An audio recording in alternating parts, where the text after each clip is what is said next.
Жабырқапты жүзіңіз жайнап тұрған, шаршатты ма пенделер ғайбат қылған, ұсақталған пендемен алсам деп аласарда құрметтім айбат тұлған.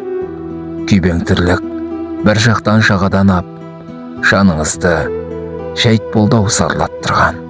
Сіздей жанды қуантып құрметіне төгіл дейін, мен бүгін шәрбат жырдан. Сабыр деген тәрк етсе адам бойын, қадір деген қашадау жайлап қолдан. Үміт деген болмай ма әр жүректе, жақсылыққа құштар ғып байлап тұрған. Сол үмітпен жүріңіз алға қарай, бәрін жеңіп шығады қайрат қылған.